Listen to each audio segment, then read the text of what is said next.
وہ 15 سے 20 ہزار روپے میں مل جائے گا. مثالیں دے رہی ہوں، میں ایگزیکٹ اماؤنٹ نہیں بتا رہی ہوں، صرف ایک مثال سمجھانے کے لیے. لیکن پتہ چلا کہ نہیں، ہم تو فلانی مارکیٹ سے خریدیں گے تو وہاں وہی اسی طرح کا کپڑا آپ کو جو ہے وہ جو ہے 10 ٹائمز جو ہے وہ اس سے زیادہ میں بک رہا ہے، لیکن صرف اپنی نفس پرستی ہے، خواہشی تکمیل ہے کہ نہیں وہ ہو رہا ہے، تو یہ تبذیر میں آتا ہے. لیکن اس سے بھی بڑھ کر جو ہے، جس کی سورہ بلد انشاءاللہ جمعرات کو ہم کریں گے، اس میں اللہ تعالیٰ فرماتا ہے یقولو، یہ عرب کی جہالت میں جو مالدار لوگ تھے ان میں یہ جہالت بہت تھی. یقولو کہتا ہے اہلک تو مال اللبدا، تو مال اللبد وہی لوگوں کی واہ واہ سننے کے لیے، جیسے ابھی جو شادی ہوئی 200 کروڑ روپیہ خرچ ہوا، لوگوں کی واہ واہ سننے کے لیے، ہائے کیسی شادی تھی، یہ کتنا، یہ سننے کے لیے یہ مال اللبد کہلاتا ہے. اللہ اکبر. تو اللہ تعالیٰ یہاں فرما رہا ہے سورہ بنی اسرائیل، سورہ حدید کی آیت میں، کہ جان رکھو کہ دنیا کی زندگی کھیل اور تماشا، زینت اور باہمی تفاخر. یہ باہمی تفاخر ہی تو ہے آپس میں، کہ ہم، یہ میں، وہی نفس پرستی آ گئی، خود پرستی. اور تکاثرم فی الاموال والاولاد، اور مال اور اولاد کی کثرت میں ایک دوسرے کا مقابلہ کرنا. اللہ تعالیٰ نے یہ بیان کرنے کے بعد فوراً کیا فرمایا؟ اس کی مثال اس بارش کی ہے جس کی اگائی ہوئی نباتات کسانوں کے دل موہ لیں، پھر وہ خشک ہو کر رہ جائیں، پھر تو دیکھو ان کو زرد، پھر وہ ریزہ ریزہ ہو جائے. یعنی دنیا کی کہانی یہی ہے، جیسے ایک بارش ہوتی ہے اور اس زمین پر گرینری جو ہے وہ اگ آتی ہے، بڑے لوگ خوش ہوتے ہیں وہ گرینری دیکھ کر، لیکن وہ کچھ دنوں بعد بھوسا ہو کے بکھر جاتی ہے. تو یہی زندگی کہانی ہے کہ انسان اپنی زندگی کا قیمتی ترین جو وقت ہوتا ہے نوجوانی کا وقت، جس میں وہ بہترین اللہ تعالیٰ کی عبادت کر سکتا ہے، بہترین طریقے سے اللہ تعالیٰ کے جو نیک اور اللہ کو راضی کرنے والے کام ہیں معاشرے کے اندر لوگوں کے لیے، انسانوں کے لیے، وہ زیادہ اچھی طرح سے کر سکتا ہے. طاقت ہوتی ہے اس کے اندر، ایک ہمت ہوتی ہے. ایک نوجوانی کی جو بات ہو رہی ہے، تو اسی لیے نوجوانی کے بعد اللہ کو پسند بھی بہت زیادہ ہے، کیونکہ ظاہر اس وقت نفس کے گھوڑے کو، اپنا نفس کا جو ہے اس کو وہ قابو میں کر لینا، سب سے زیادہ نفس اس وقت تنگ کرے گا، لیکن آپ قابو میں کر رہے ہیں اور پھر خوب کو اللہ کی دی ہوئی طاقت اور صلاحیت کو خوب خوب اللہ کے راضی کرنے والوں کاموں میں خرچ کر رہے ہیں، تو اللہ کو بہت پسند ہے وہ نوجوان. بہرحال، تو پتہ چلا نوجوانی میں جو اللہ نے دی ہے طاقت و صلاحیت، اس کو تو لگا دیا ان سب ساری چیزوں میں جو ابھی ہم نے پڑھا، کھیل تماشا، زینت، باہمی تواقع، اسی میں لگے رہے، اور جب عمر کے آخری حصے میں پہنچ گئے تو اندازہ ہوتا ہے کہ ہم نے پیچھے کیا کمایا، کیا لے کر آئے، کیا کیا ہم نے. اب تو قبر میں جانے کا وقت آ گیا، پتہ چلا کچھ بھی نہیں ہے ہاتھ میں، خالی ہے بالکل جھولی، اور اللہ تعالیٰ کے پاس جا رہے ہیں کہ کیا لے کے جا رہے ہیں. وہی بات یہاں بیان فرما دی گئی ہے کہ زندگی یہی ہے، انسان بڑا خوش ہو رہا ہوتا ہے لہلہاٹ دیکھ کر، لیکن وہ کتنے دن اس کے پاس رہتی ہے، یعنی پھر زرد ریزہ ریزہ ختم کہانی. اللہ اکبر. اللہ تعالیٰ فرماتا ہے آخرت میں سخت عذاب ہے اور اللہ کی طرف سے مغفرت اور خوشنودی بھی ہے. ظاہر بات ہے جو اللہ کو راضی کرنے والے تم کام کرو گے تو مغفرت ہے، اس کی خوشنودی ہے. اور یہ دنیا کی زندگی محض دھوکے کی ٹٹی ہے. ومل حیات الدنیا الا متاع الغرور، زندگی کیا ہے؟ متاع الغرور ہے.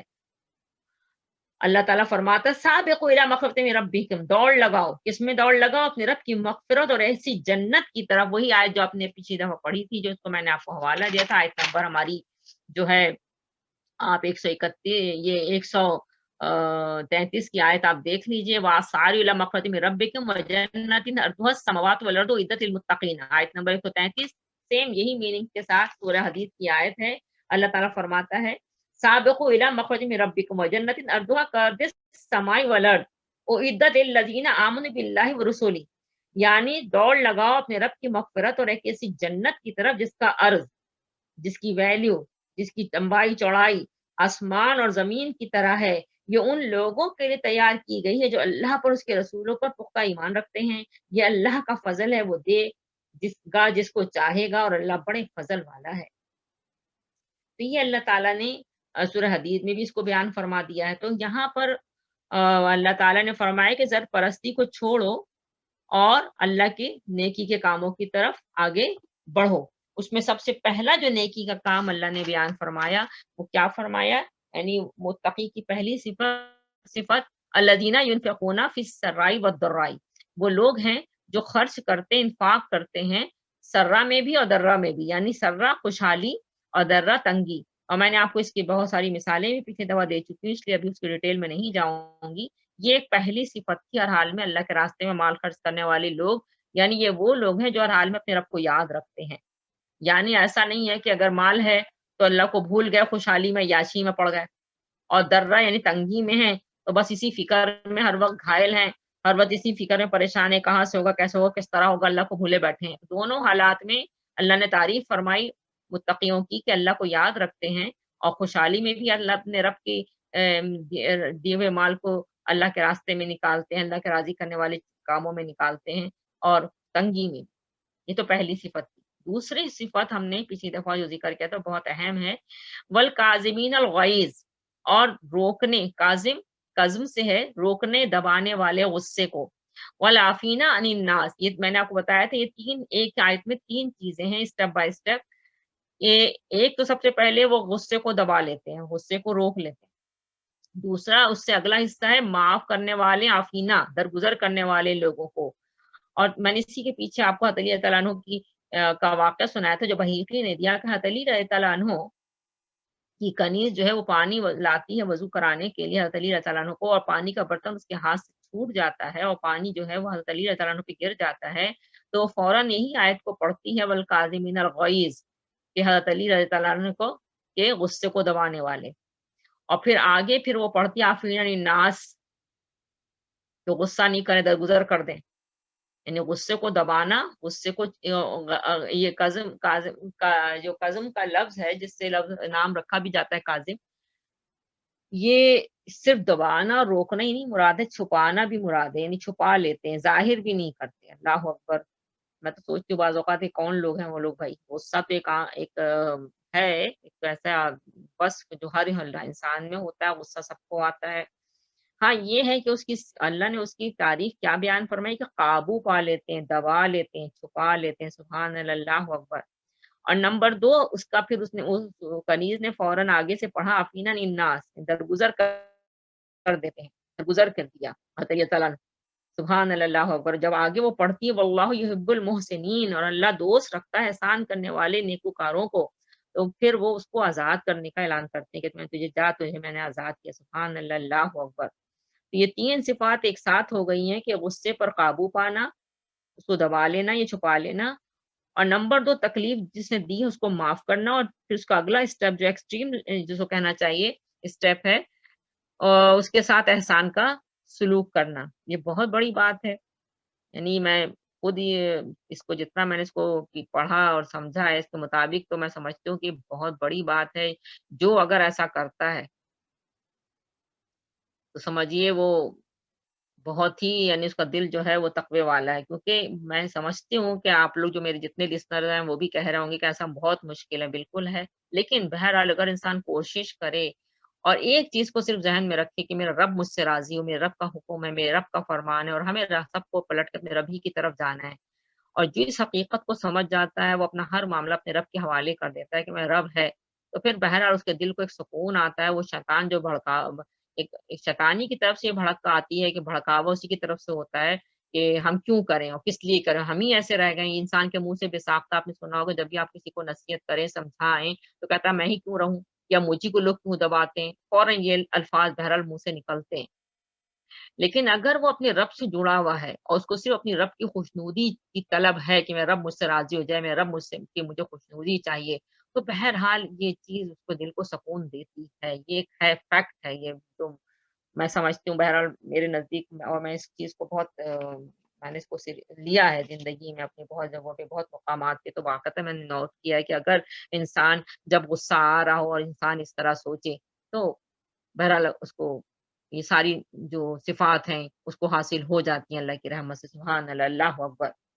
بہت ساری اس کے پیچھے احادیث ہیں، بہت امپورٹنٹ یہ چیز ہے جو غصے کے بارے میں، اسی لیے میں نے اس کو سوچا تھا کہ آج میں آپ کے ساتھ کیونکہ یہ غصہ جو ہے یہ بڑی بری چیز ہے، اس کو غیظ اور غضب جو ہے اگر یہ بیلنس کے اندر رہے تو بہت اچھی بات ہے، لیکن اگر یہ اس سے جو اللہ تعالیٰ نے حکم دیا اس سے آگے جب یہ نکل جاتا ہے تو بہرحال بہت بڑی برائی ہے۔ آگے دعا بھی آ رہی ہے، ربنا فاغفر لنا ذنوبنا واسرافنا فی امرنا، اسراف کر جانا، نکل جانا، تو وہ جو ہے وہ بہت بڑی برائی ہے۔ اور بعض اوقات انسان اس غصے کی حالت میں ایسے کام کر بیٹھتا ہے جس سے بعد میں وہ خود بہت نادم اور پشیمان ہوتا ہے، یعنی غصے کی حالت میں منہ سے ایسے الفاظ نکل جانا، ایسی چیزیں نکل جانا یا ایسی حرکات کا سرزد ہو جانا کہ بعد میں اس کو احساس ہوتا ہے کہ یہ میں نے کیا کیا اور کیوں کیا اور خواہ مخواہ کیا، یعنی شیطان اس کو اتنا بھڑکا دیتا ہے کہ اس سے قرض تو گزرواتا ہے وہ، مجھے اکثر اسی لیے سورہ ابراہیم کی آیت یاد آتی ہے کہ قیامت کے دن شیطان جو ہے انسانوں سے کہے گا جنہوں نے شیطان کو کی فالو کیا، تو شیطان کہے گا فلا تلومونی، مجھے ملامت مت کرو، لومو انفسکم، اپنے آپ کو ملامت کرو۔ وہ شیطان تو بھڑکا دیتا ہے، اب بھڑکا دیا اس نے، آپ کر گزرے، لیکن جب اس کے بعد جب انسان وہ بعد میں جب وہ وقت گزر جاتا ہے تو وہ اکثر نادم و پشیمان ہوتا ہے۔ اسی لیے تو اللہ تعالیٰ نے قرآن پاک میں یہیں پہ نہیں آیا، سورہ آل عمران ہی کی آیت نہیں ہے، آپ اگر سورہ شورا پڑھیے اس کے اندر ہے، صفات میں آیا ہے۔ سورہ حمیم سجدہ آپ لے لیجئے، میں آپ کو مختلف صورتوں کے آپ کو میں حوالے دے رہی ہوں، آپ اس کو ذرا دیکھیے۔ سورہ حمیم سجدہ میں اللہ تعالیٰ فرماتا ہے کہ آیت نمبر 34 سورہ حمیم سجدہ، نیکی اور بدی برابر نہیں ہوتی، ولا تستوی الحسنۃ ولا السیئۃ، نیکی اور بدی برابر نہیں ہوتی، ادفع باللتی احسن، برائی کو بھلائی سے دفع کرو۔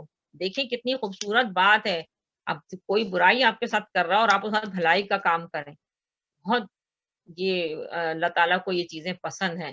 اللہ نے جنت ایسے ہی لوگوں کے لیے تیار کر کے رکھی ہے، ہم دنیا میں ہر شیطانی چیز کر کے سمجھیں کہ ہمیں جنت جیسی نعمت ملے گی، ایسا نہیں ہے۔ اللہ تعالیٰ نے قرآن پاک میں نے اکثر کہا ہے کہ کتنی خوش نصیب ہیں ہم، کیا ہماری اوپن بک ہمارا امتحان ہو رہا ہے، یعنی اللہ نے کھول کھول کے ہمیں بتلا دیا ہے کہ کیا چیز ہے جس سے اللہ راضی ہوتا ہے۔ یہ دنیا تو سراسر امتحان کی جگہ ہے، یا ہر کوئی، اور اکثر میں نے یہ جملہ کہا ہے کہ ہر کوئی، ہر انسان، عورت ہو چاہے مرد ہو، اس زمین پر مختلف قسم کے رشتے ہمارے ساتھ ہوتے ہیں، ان رشتوں سے ہم آزمائے جا رہے ہیں، شوہر بیوی سے، بیوی شوہر سے، ماں باپ سے اولاد، اولاد سے ماں باپ، بہن سے بھائی، بھائی سے بہن، یعنی مختلف، بھائی سے بھائی، بہن سے بہن، یعنی یہ مختلف ہمارے ارد گرد رشتے ہوتے ہیں جن رشتوں سے ہم آزمائے جا رہے ہوتے ہیں۔ اب ہمارا کیا ہے یہاں پر بیہیویئر، ہم کیا کر رہے ہیں، یہ اللہ تعالیٰ دیکھ رہا ہوتا ہے۔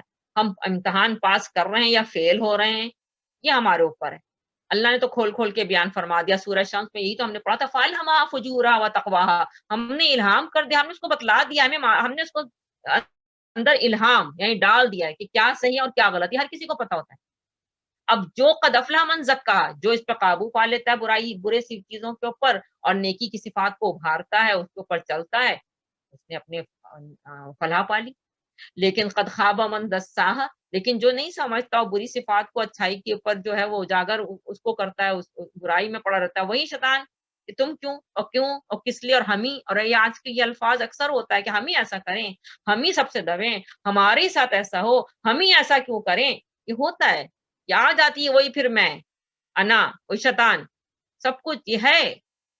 لیکن جب اللہ تعالیٰ کی رضا اور خوشنودی آتی ہے اور آخرت اور قبر یاد آتی ہے تو پھر انسان پیچھے ہٹ جاتا ہے، اور پھر وہ اپنے آپ کو ایسا بنانے کی بہرحال کوشش کرتا ہے، ہر اس صفت کو اپنانے کی کوشش کرتا ہے، ہر وہ عمل کرنے کی کوشش کرتا ہے جس سے اللہ راضی ہوتا ہے۔ اللہ اکبر۔ اور یہی بات سورہ حمیم سجدہ میں اللہ تعالیٰ فرماتے ہیں کہ برائی کو بھلائی سے دفع کرو، پھر وہی جس کے ساتھ تمہارے دشمنی تھی، یعنی ادفع باللتی احسن فاذا الذی بینک و بینہ عداوۃ کانہ ولی حمیم، ولی حمیم، وہ جگری دوست بن جائے گا۔ بہت بڑی یعنی اخلاقی اللہ تعالیٰ نے ہدایت دی کہ برائی کا بدلہ احسان کے ساتھ، زیادتی کا بدلہ عفو کے ساتھ، غضب کا، غصے کا صبر کے ساتھ، بےہودگیوں کا جواب چشم پوشی کے ساتھ، اور ناپسندیدہ باتوں کا جواب برداشت اور حلم کے ساتھ دیا جائے۔ جب تمہارا، بتائیے جتنی چیزیں میں آپ کے سامنے پڑھ رہی ہوں، مفسرین نے یہ ساری چیزیں لکھی ہیں، ہم جیسے تو گناہگار لوگ ہیں، لیکن واقعتاً پڑھنے سے انسان بہت سیکھتا ہے۔ ہر انسان کی زندگی میں ایسے لمحات آتے ہیں، لیکن جب آپ پڑھ رہے ہوں، سیکھ رہے ہوں، اللہ کی کتاب سے جڑے ہوئے ہوں، تو آپ کو کیا کہا جا رہا ہے کہ برائی کو اچھائی کے ساتھ ٹالو، برائی کا بدلہ احسان کے ساتھ دو، زیادتی کا بدلہ درگزر کے ساتھ کرو، غصے کا بدلہ صبر کے ساتھ، چپ رہو، اپنے آپ کو دبا کے رکھو، بےہودگیوں کا جواب جو چشم پوشی کے ساتھ اگنور کر دو، نظر چرا لو، اور ناپسندیدہ باتوں کا جواب برداشت سے دو، حلم کے ساتھ دو۔ حلم کیا ہے؟ وہی اللہ تعالیٰ کی حلیمی۔ اللہ تعالیٰ یہ خوبصورت ترین صفات اللہ تعالیٰ نے انسان کے اندر یہ صفات ڈالی ہیں، اور جب انسان ان صفات کو اجاگر کرتا ہے اللہ بہت خوش ہوتا ہے. سبحان اللہ، اللہ اکبر. اس ان ساری جب ہم یہ کرتے ہیں تو اللہ تعالیٰ فرماتا ہے کہ وہ کیسا ہو جاتا ہے، کانہو ولی حمیم، ایسا ہو جاتا جیسے ولی دوست. یعنی یہ تمہارے اس طرح کی کیریکٹر، اس طرح کی اخلاق، اس طرح کا ریٹرن بیک کی وجہ سے وہ تمہارا جو دشمن تھا، جو تمہارا ذاتی کر رہا تھا، ظلم کر رہا تھا، وہ تمہارا دوست بن جائے گا. جو تمہارا دور دور تم سے رہتا تھا وہ تمہارے قریب ہو جائے گا. تمہارے خون کا جو پیاسا تھا وہ تمہارا گرویدہ اور تمہارا جانثار ہو جائے گا. یہ سورہ حمیم سجدہ کی آیت تھی میری بہنوں، اس کو پڑھیے، اس کو سمجھیے گا. اسی طرح سے اللہ تعالیٰ نے سورہ شورا میں بالکل اسی طرح کی آیات ہیں. میں سورہ شورا کی بھی آپ کو آیات بتا دوں، اس میں بھی اسی طرح کی آیات ہیں. سورہ شورا اس کی آیت نمبر 37.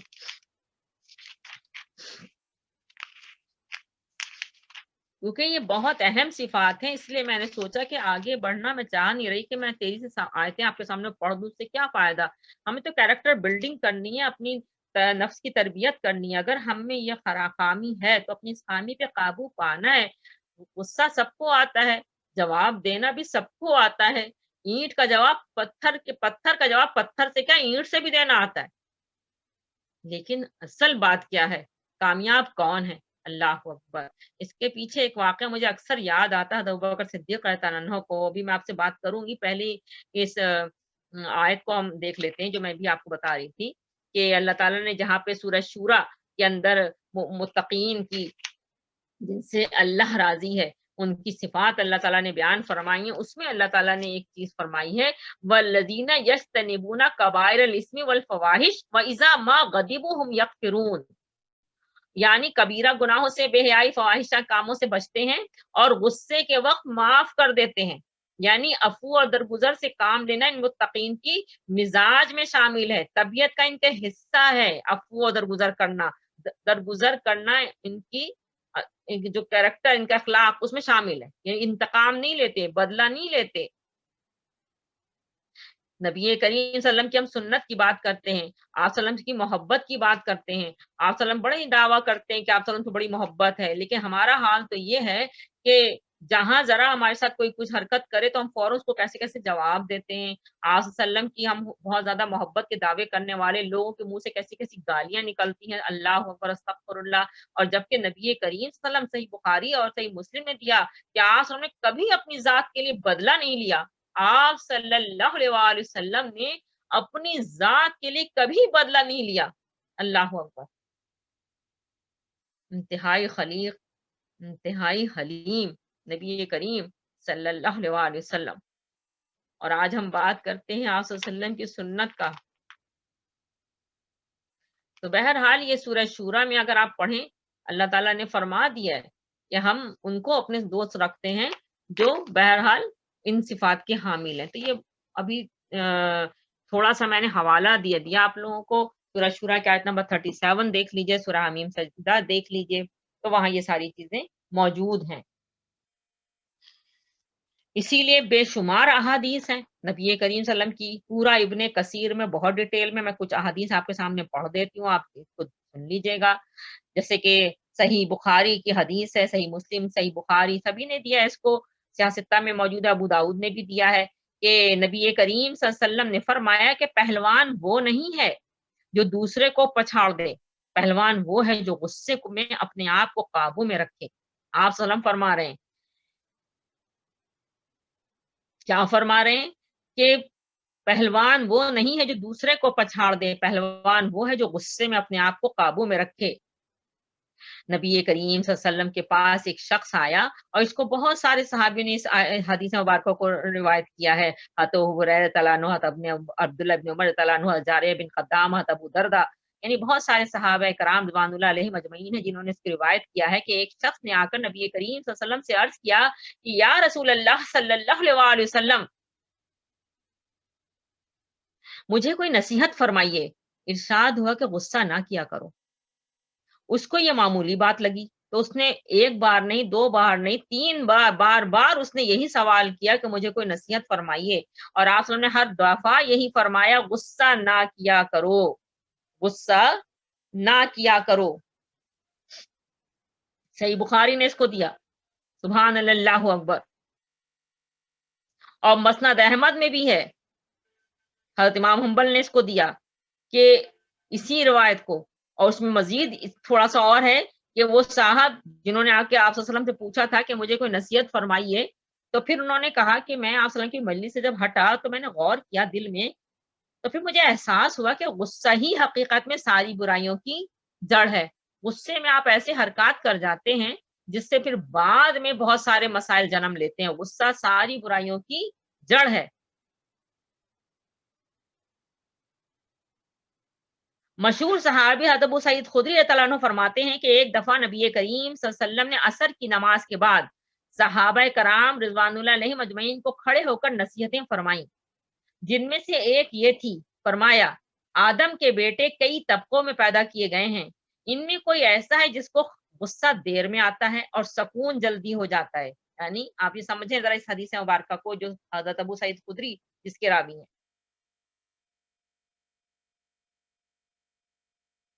اور اس کو جو ہے صحیح بخاری، مسند احمد، ابن حبان، طبرانی سب نے دیا ہے کہ آدم کے بیٹے کئی طبقوں میں پیدا کیے گئے ہیں، ان میں کوئی ایسا ہے جس کو غصہ دیر میں آتا ہے اور سکون جلد ہو جاتا ہے، اور کسی کو غصہ بھی جلدی آتا ہے اور دور بھی جلدی ہو جاتا ہے، جس کو کہتے ہیں نا ابھی کہ جیسے کسی چیز میں ابال آتا ہے، اس طرح بس غصہ آیا اور ختم ہو گیا۔ اور کسی کو غصہ جلدی نہیں آتا اور غصہ جلدی آتا ہے اور ختم بھی جلدی، یعنی غصہ دیر میں آتا ہے جلدی نہیں آتا، یعنی اول نمبر پر دیر میں غصہ آیا اور سکون جلدی ہو گیا، ختم جلدی ہو گیا، اور کسی کو غصہ بھی جلدی آیا اور ختم بھی جلدی ہو گیا۔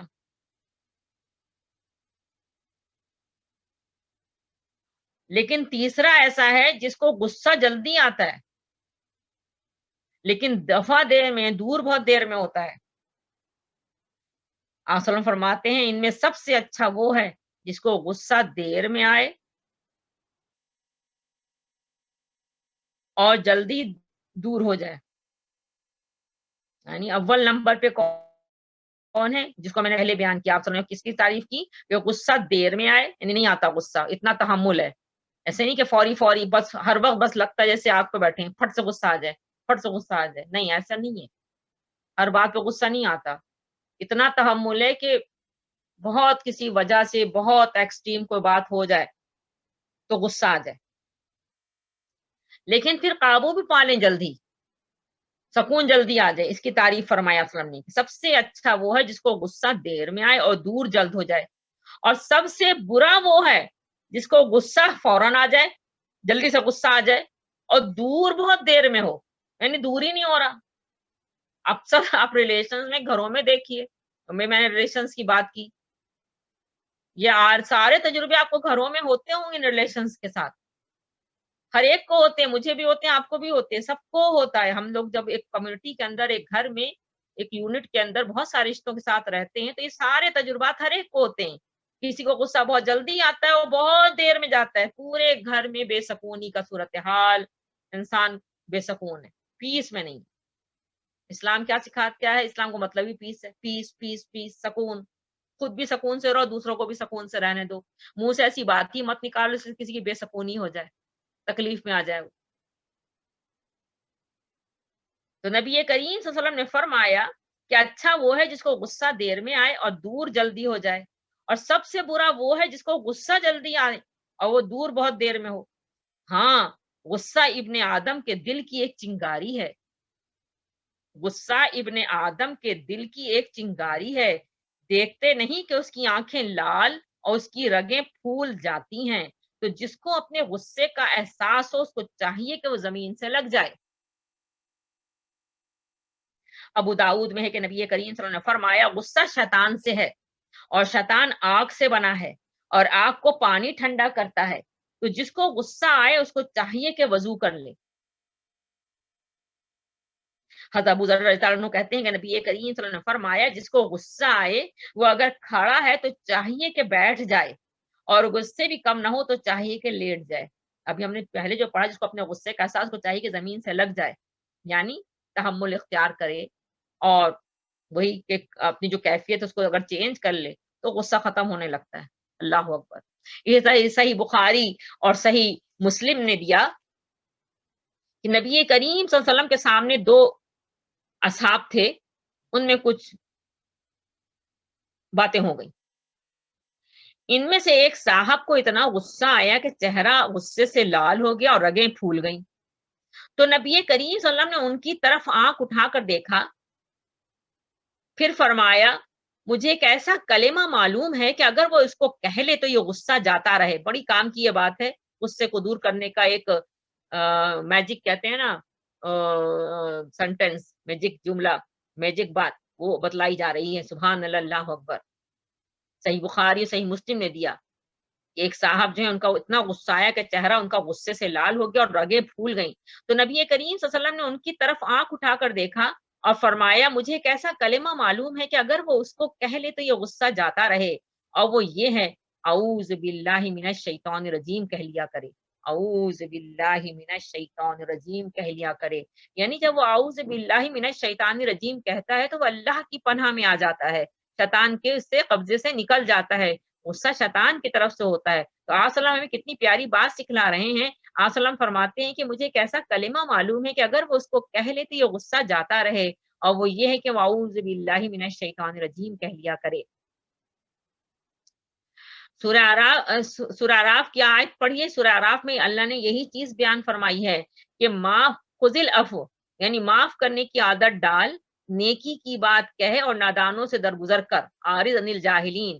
وَإِمَّا يَنزَغَنَّكَ مِنَ الشَّيْطَانِ، اور جب شیطان تجھے ابھار دے، چھیڑ رہا ہے، ابھار رہا ہے، تو تم کیا کرو، فَاسْتَعِذْ بِاللَّهِ، اور اگر شیطان کی چھیڑ تجھ کو ابھار دے، یعنی شیطان یہ چھیڑتا ہے، اور یہ ہوتا ہے، ہم سب غور کریں اپنی اپنی ڈیلی لائف، ریلی جو ہماری زندگی گزرتی ہے، کہ کیسے انسان اپنے گھر کا ماحول خود خراب کر لیتا ہے، اپنے آپس کے تعلقات کو خود بگاڑ لیتا ہے، کہ سکون سے ہوتا ہے وہ بیٹھا ہے، اور کسی بات پہ شیطان نے اس کو کیا کر دیا، آپ سمجھے جیسے کہ فرمایا کہ چنگاری، اس نے اس کو بھڑکا دیا پھٹ سے، وہ ایسا لال پیلا ہو گیا کہ کوئی بات اس کو سمجھ بھی نہیں آ رہی ہے۔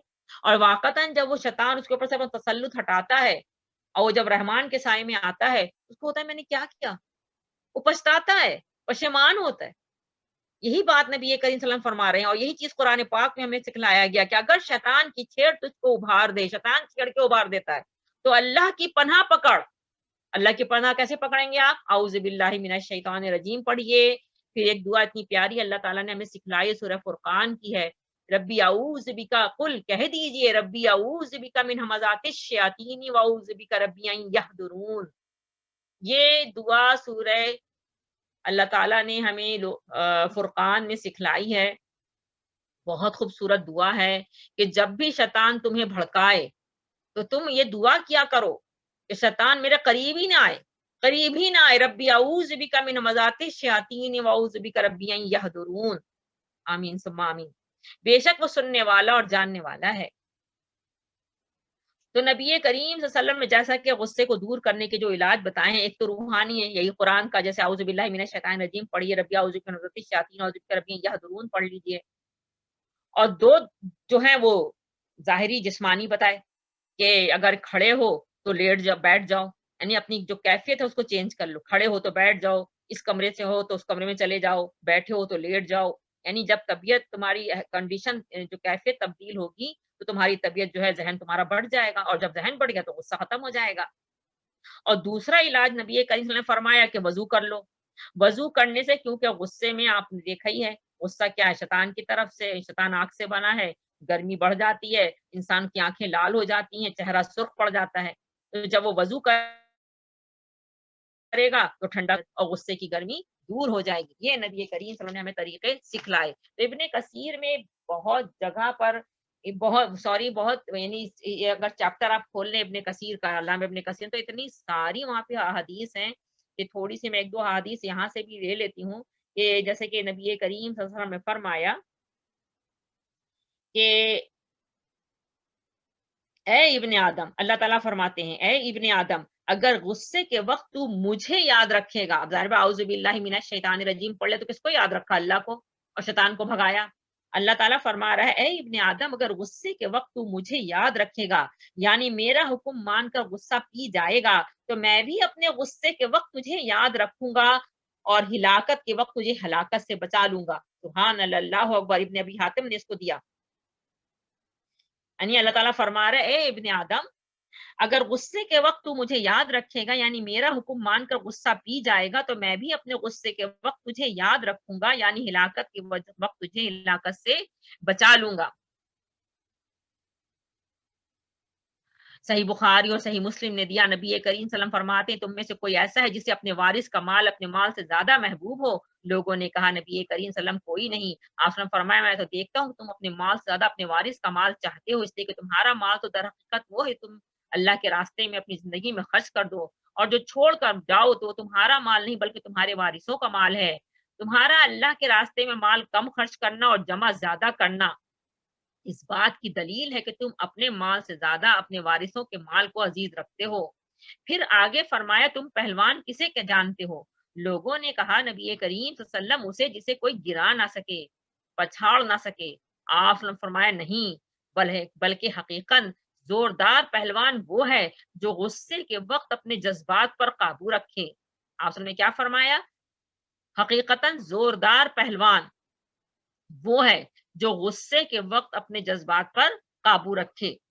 یعنی مسند احمد نے اتنی اس حدیث کو بار بار دیا ہے کہ آپ صلی اللہ علیہ وسلم سے کوئی بس آ کے نصیحت پوچھتا ہے کہ مجھے کوئی نصیحت کیجیے، تو آپ صلی اللہ علیہ وسلم بار بار فرماتے ہیں کہ غصہ نہیں کرو، غصہ نہیں کرو، یعنی یہی وصیت ہے کہ غصہ مت کرو، غصہ ساری برائیوں کی جڑ ہے۔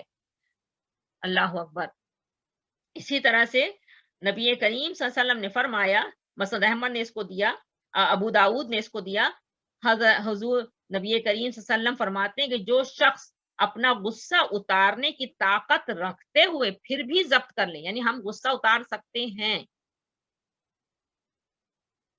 لیکن ہم اس کو نہیں اتارتے کسی پر اور اس کو ضبط کر لیتے ہیں۔ کاظمین کا لفظ ہمیں صفت پڑی، ضبط کر لیا، دبا لیا، چھپا لیا۔ تو جو شخص اپنا غصہ اتارنے کی طاقت رکھتے ہوئے پھر بھی ضبط کر لے، اللہ تعالیٰ اس کا دل امن اور امان سے بھر دیتے ہیں۔ جو شخص باوجود شہرت کے، یعنی اچھے بہترین برانڈڈ کپڑے موجود ہیں، یعنی وہ طاقت اور صلاحیت رکھتا ہے، پہن سکتا ہے، لیکن اس کے باوجود وہ تواضع کرتا ہے، یعنی عاجزی اختیار کرتا ہے، تو اللہ تعالیٰ اس کو کرامت اور عزت کا حلہ قیامت کے دن پہنائیں گے۔ یعنی ہم دنیا میں اتنا مال اللہ نے آپ کو دیا ہے، جیسے ابھی ایک شادی ہوئی ہے، بہت ہو رہا ہے کہ ان کے پاس اتنا مال تھا تو انہوں نے خرچ کیا، اور بڑی وہ بھی ہو رہا ہے کہ بھئی کسی کا بیٹا بیٹی ہے اتنا مال ہے خرچ کر سکتا کرے۔ نہیں، ایسا نہیں ہے، اگر وہ کر سکتا ہے پھر بھی وہ اس کے اندر غریبوں کو اللہ کے حکم کو یاد رکھا ہوا ہے، اور ٹھیک ہے وہ ایک میانہ روی کے ساتھ چلتے ہوئے میانہ رو جو ہے کام کرتا ہے، اور باقیہ جو زیادہ مال ہے اس کو وہ اس میں غریبوں کو یاد رکھتا ہے، تو اللہ تعالیٰ فرما رہا ہے یہاں پہ، آسر نے کیا فرمایا، ابو داؤد نے اس کو دیا کہ اگر وہ باوجود اس کے پاس موجود ہے لیکن وہ عاجزی کرنے کی وجہ سے چھوڑتا ہے، تو اللہ تعالیٰ قیامت کے دن اس کو کرامت اور عزت کا حلہ قیامت کے دن پہنائیں گے، اور جو کسی کا سر چھپائے گا اللہ تعالیٰ اسے قیامت کے دن بادشاہت کا تاج پہنائیں گے۔ سبحان اللہ اکبر۔ نبی کریم صلی اللہ علیہ وسلم نے فرمایا کہ جو شخص کسی تنگ دست کو مہلت دے یا اپنا قرض اسے معاف کر دے، اللہ تعالیٰ اسے جہنم سے آزاد کر دیتے ہیں۔ سبحان اللہ اکبر۔ کتنی پیاری پیاری باتیں ہیں آپ نے، کتنی پیاری ایک آیت کی تفسیر، یعنی قرآن آیا، اسی لیے قرآن کو ہم آپ وسلم کی احادیث سے الگ کر ہی نہیں سکتے، سنت مبارکہ سے الگ کر ہی نہیں سکتے۔ قرآن اور سنت مبارکہ لازم اور ملزوم ہیں، جس کو اللہ تعالیٰ نے قرآن پاک میں حکمت کا نام دیا۔ آگے بھی پھر یہ آیت آئے گی کہ رسول جب آتا ہے تو صرف قرآن کی تعلیم نہیں دیتا، قرآن کے ساتھ جو اللہ تعالیٰ نے اس کو اور چیزیں دی ہیں وہ بھی ہمیں پھر اپنے اللہ کے بندوں تک پہنچاتا اور سکھلاتا ہے، تو وہ ہے حکمت مبارکہ، سنت مبارکہ۔ اللہ اکبر۔ نبی کریم صلی اللہ علیہ وسلم نے کتنی پیارے طریقے سے ہمیں اپنے نفس کا تزکیہ کرنا سکھلایا۔ سبحان اللہ، اللہ اکبر۔ جتنا بھی درود پڑھیں اتنا کم ہے۔ اللہم صلی علی محمد وعلی آل محمد کما صلیت علی ابراہیم وعلی آل ابراہیم انک حمید مجید۔ اللہم بارک علی محمد۔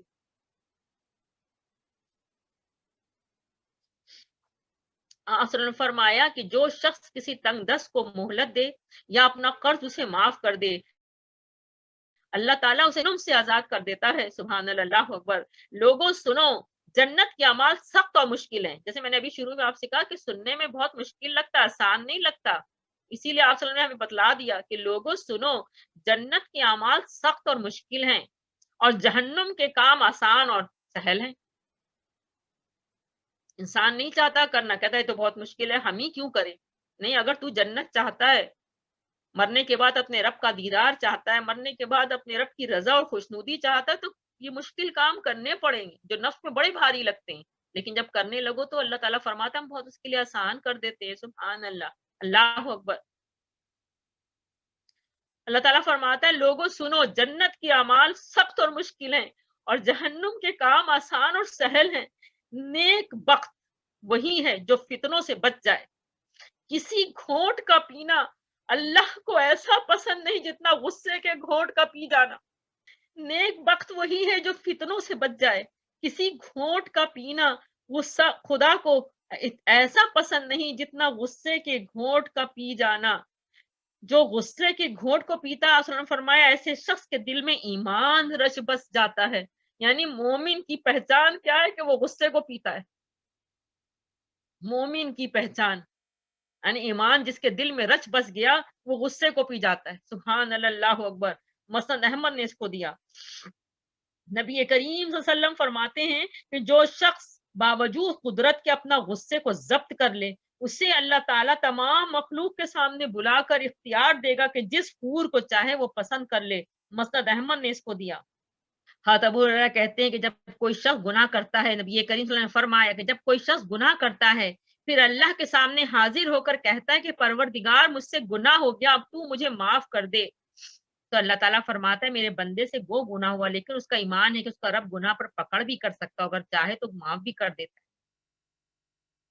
اللہ بہت مہربان ہے اپنے بندوں، بہت مہربان ہے، اس میں کوئی شک نہیں۔ اس آیت کا مطلب ہی یہی ہے کہ آپے سے باہر نہیں ہونا، لوگوں کی طرف سے برائی نہیں پہنچتی، اپنے جذبات کو دبائے رکھتے ہیں اور اپنے اللہ سے ڈر کر صرف اپنے رب کی رضا کے خاطر اپنا معاملہ اللہ کے سپرد کر دیتے ہیں اور درگزر کرتے ہیں، بدلہ نہیں لیتے۔ اللہ تعالیٰ اپنے اسی کو احسان فرمایا ہے، اللہ اپنے ایسے محسن بندوں سے خود بہت محبت کرتے ہیں۔ سبحان اللہ، اللہ اکبر۔ اسی لیے تو نبی کریم صلی اللہ علیہ وسلم کا ایک اور فرمان ہے، آپ نے فرمایا کہ جو شخص یہ چاہتا ہے کہ اس کے محلات جنت میں اونچے ہوں، اس کو چاہیے کہ جس نے اس پر ظلم کیا ہو اس کو معاف کر دے، اور جس نے اس کو کبھی کچھ نہیں دیا ہو اس کو ہدیہ دے، اور جس نے اس سے ترک تعلقات کر لیا ہو اس سے ملنے میں اپنے آپ کو مت روکے۔ یہ ہے نبی کریم صلی اللہ علیہ وسلم کی اخلاقی تربیت جو آپ صلی اللہ علیہ وسلم نے اپنی امت کے لیے کی کہ جو شخص تم سے کٹتا ہے، قطع تعلق کرتا ہے، اس سے تم جڑو، جو ظالم ہے، ظلم کر رہا ہے، اس کو معاف کرو، جو تمہارے ساتھ برائی کر رہا ہے اس کا احسان کرو۔ یہ نبی کریم صلی اللہ علیہ وسلم کی اخلاق تربیت کی امتیوں کے لیے، ہم سب کے لیے، میرے لیے، آپ کے لیے۔ آج امت کہاں کھڑی ہے؟ اللہ اکبر۔ اللہ تعالیٰ ہم سب کو پڑھنے کی، سیکھنے کی، سکھانے کی، یہ ساری تعلیمات کو جو نبی کریم نے ہمیں سکھلایا اس کو لوگوں تک پہنچانے کی توفیق عطا فرمائے۔ یہی تو ہے آپ نے جیسے کہ ہمیں سکھلایا۔ آپ فرماتے ہیں کہ قیامت کے روز اللہ تعالیٰ ندا ہو رہی ہے کہ جس شخص کا اللہ تعالیٰ پر کوئی حق ہے وہ کھڑا ہو جائے۔ اللہ اکبر، اللہ پہ حق، اللہ اکبر، اللہ تعالیٰ پر کوئی حق ہے وہ کھڑا ہو جائے۔ اس وقت وہی لوگ کھڑے ہوں گے جنہوں نے لوگوں کے ظلم کو دنیا میں معاف کر دیا، یعنی لوگوں نے ان کا ظلم کیا اور بدلہ نہیں لیا، انہوں نے معاف کر دیا۔ تو بتائیے، اللہ تعالیٰ بتائیے، پوری ایک مجمع سارے انسانوں کا اس میں ہو رہا ہے اعلان کہ اللہ پہ یہ حق ہے ان کا، انہوں نے دنیا میں معاف کر، انہوں نے بدلہ نہیں لیا۔ اس کے پیچھے حضرت امام ابو حنیفہ کا جیسے ایک واقعہ ہے۔ امام ابو حنیفہ کو ایک شخص بھرے بازار میں برا بھلا کہنے لگا۔ امام ابو حنیفہ رحمۃ اللہ علیہ گھر واپس آئے، خاموش رہے۔ غصہ کس کو نہیں آتا؟ اپنے غصے پہ قابو پایا ہوگا، یقیناً آ رہا ہوگا غصہ، ہر انسان میں ہے یہ چیز، قابو پا لیا، برا بھلا سن رہے ہیں اور اپنے گھر واپس آتے ہیں اور ایک خوان کے اندر درہم اور دینار رکھ کے اس کو گھر پہ لے کے جاتے ہیں۔ وہ دروازہ کھولتا ہے، اس کے حوالے کرتے ہیں وہ خوان، وہ درہم دینار دیکھ کرتا ہے، یہ کس لیے؟ کہتے ہیں تم نے تو آج پر مجھ پہ، حضرت امام ابو حنیفہ فرما رہے ہیں کہ تم نے تو مجھ پر آج بہت بڑا احسان کیا ہے، کہ تم نے مجھے نیکی کرنے کا توفیق دے دی، یعنی ایک نیکی ہو گئی میری طرف سے کہ تم نے مجھے نیکی کی، تو یہ تم نے مجھ پر احسان کیا، تو یہ اس کا عوض ہے۔ اللہ اکبر! تو ایسی صفت والے ایسا ہونا بہت بڑی بات ہے۔ اللہ اکبر! ہاں، عائشہ صدیقہ رضی اللہ عنہا بیان کرتی ہیں کہ نبی کریم صلی اللہ علیہ وسلم کے پاس ایک صحابی آئے، آپ صلی اللہ علیہ وسلم کے سامنے بیٹھ گئے اور عرض کرنے لگے کہ میرے چند غلام ہیں جو مجھ سے جھوٹ بولتے ہیں، میرے ساتھ خیانت کرتے ہیں، میری نافرمانی کرتے ہیں، میں بھی انہیں مار لیتا ہوں اور برا بھلا کہہ لیتا ہوں، یعنی ان حرکات پہ ان کو مارتا ہوں، برا بھلا کہتا ہوں، تو ان کی اور میرے درمیان اس معاملے کا کیا بنے گا؟ نبی کریم صلی اللہ علیہ وسلم نے فرمایا اتنی سزا دو جتنی وہ تمہارے ساتھ خیانت کریں، تمہاری نافرمانی کریں، تم سے جھوٹ بولے، اگر تمہاری سزا ان کی خطاؤں سے کم ہوئی تو ان کے ذمے تمہارا حق باقی رہے گا، لیکن اگر تمہاری سزا ان کی زیادتیوں سے بڑھ گئی تو تم انہیں ان کے ساتھ جو زیادتی کی ہوگی اس زیادتی کا قصاص لیا جائے گا۔ بتائیے یہ کیلکولیشن کون کرے؟ ہم نے 2 ورڈ کسی کو کہے، کون اس کا کیلکولیشن کرے گا کہ اس نے مجھے 2 ورڈ کہے تو میں نے اس کے اکولی اس کو لوٹایا 2 ہی ورڈ، ہو سکتا ہے اس نے ایک ہی ورڈ کہا ہو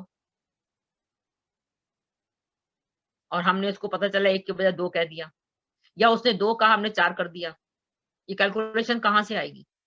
یعنی ریٹرن بیک اجازت ہے، تمہارے ساتھ کسی نے ظلم کیا ذاتی کہ تم بدلہ لے سکتے ہو، اٹس اوکے، بدلہ لے رہے ہیں، لیکن اگر تم نے اس کے حساب سے زیادہ کیا تو اس کو پھر قیامت کے دن چکانا پڑے گا۔ بتائیے کتنا مشکل ہے، کیسے حساب رکھیں گے ہم؟ تو اس سے بہتر نہیں کہ انسان اپنا معاملہ اللہ کے حوالے کر دے اور خاموشی اختیار کر لے۔ اللہ ہے نا، اللہ کو سب پتہ ہے، اس کا بدلہ اللہ قیامت کے دن انشاءاللہ بہترین شکل میں عطا فرمائیں گے، جیسے ابھی میں نے حدیث پڑھی کہ حق اللہ کا حق، کھڑے ہو جاؤ، سبحان اللہ، اللہ اکبر۔ وہ صاحب یہ سنتے ہی نبی کریم صلی اللہ علیہ وسلم کے سامنے ہی رونے لگ گئے اور آپ صلی اللہ علیہ وسلم نے فرمایا ان کو کیا ہو گیا، یہ اللہ کی کتاب نہیں پڑھتے، یعنی جب وہ رونے لگ گئے تو آپ صلی اللہ علیہ وسلم نے فرمایا کہ کیا ہو گیا، اللہ کی کتاب نہیں پڑھتے؟ قیامت کے روز اللہ تعالیٰ فرماتا ہے ہم ٹھیک ٹھیک تولنے والا ترازو رکھ دیں گے، اللہ اکبر، پھر کسی شخص پر ذرہ برابر ظلم نہ ہوگا، جس کا رائی کے دانے برابر بھی کیا دھرا ہوگا وہ ہم سامنے لے آئیں گے اور حساب لگانے کے لیے ہم کافی ہیں۔ یہ قرآن پاک میں آپ کو پتہ ہی آیت بار بار آئی ہے، سورہ انبیاء میں آئی ہے، یعنی آخری پارے میں آپ دیکھ لیجئے، بار بار آئی ہے کہ ہم تولیں گے اور جتنا ذرہ برابر بھی ہم کسی پہ ظلم نہیں کریں گے اور رائی کے برابر بھی ہوگا تو ہم لے آئیں گے، اللہ اکبر، حساب لگانے کے لیے ہم کافی ہیں۔ جب نبی کریم صلی اللہ علیہ وسلم نے یہ آیت ربانی پڑھی تو ان صاحب نے کہا یا رسول اللہ صلی اللہ علیہ وسلم پھر تو میں اس سے بہتر کوئی صورت نہیں دیکھتا کہ اپنے غلاموں سے کو آزاد کر دوں، ان سے جدا ہو جاؤں، آپ گواہ رہیے یہ سب آزاد ہیں، مسعود احمد نے اس کو دیا ہے۔ تو انسانوں کے حقوق کا معاملہ میری بہنوں بہت نازک ہے، یہ جتنے ہمارے ارد گرد ریلیشنز ہیں نا، یہ گھر ایک یونٹ ہے جہاں مختلف قسم کے ریلیشنز ہیں بھی گھر سے باہر ہیں، تو ان کے حقوق بہت نازک ہے، ان کا معاملہ قیامت کے دن ہر حق اور ہر ظلم کا حساب ہوگا، ہر چیز کا اللہ حساب کریں گے، ایک ایک چیز کا حساب ہوگا اور اس کا بدلہ ملے گا، اللہ اکبر۔ اب ہمیں کیا کرنا چاہیے؟ جو بھی معاملہ کریں اپنی زبان کی حفاظت کریں، جو لفظ بھی بولیں بڑی احتیاط سے بولیں، خاموشی اختیار کر لینا زیادہ بہتر ہے، اگر خاموش رہے انسان، اس لیے تو انبیاء کی صفت ہے خاموش رہنا، چپ رہنے سے بہت سی بلائیں ٹل جاتی ہیں، یہ بالکل شیطان بھڑکاتا ہے کہ ایسا کیوں ہے اور کیوں، اور ہم کیوں نہ بولیں اور ہم کیوں نہ کریں یا ہم کیوں نہ جواب دیں، یا یہ کہہ کے سکھلاتا ہے کہ سکھانے کے لیے تو بولنا ہے، نصیحت کے طور پہ انسان بولتا ہے، لیکن بعض اوقات کچھ نہیں پتا، اللہ ہم پر رحم کرے، میں تو اتنا ہی کہوں گی کہ اسی لیے تو معافی مانگ لیتا ہے کہ اگر میں جس کام میں اللہ نے مجھے ڈال دیا ہے پتہ نہیں اس میں سمجھانے میں کہیں ایسا تو نہیں کسی کا دل دکھ جاتا ہے، اس لیے تو میں ہمیشہ آپ لوگوں سے معافی مانگتی ہوں جتنے بھی لسنرز ہیں، کہ بھی مجھے اللہ تعالیٰ نے ایسے کام میں ڈال دی، کوئی امر بالمعروف اور نہی عن المنکر کے ضمن میں آتا ہے، یہ فرائض میں سے ہے، اس لیے بتلانا پڑتا ہے، جنرل جو معاشرے کے اندر مثالیں اس سے مثالیں دے کے مجھے سمجھانا پڑتا ہے تاکہ کیریکٹر بلڈنگ ہو، نفس کا تزکیہ ہو، اور اگر اس میں کسی کا دل دکھ جاتا ہے تو میں اس کے لیے معذرت خواہتا ہوں کہ وہ دنیا میں معافی تلافی ہو جانا چاہیے، آخرت میں نہیں، اللہ تعالیٰ ہم سب کو معاف کرے۔ کام ہی اتنا مشکل ہے جس میں اللہ تعالیٰ نے ذاتی زندگی میں نے کبھی بھی اپنی یہ نہیں، کبھی میں نہیں سمجھتی میں اپنی زندگی کے جب پنوں کو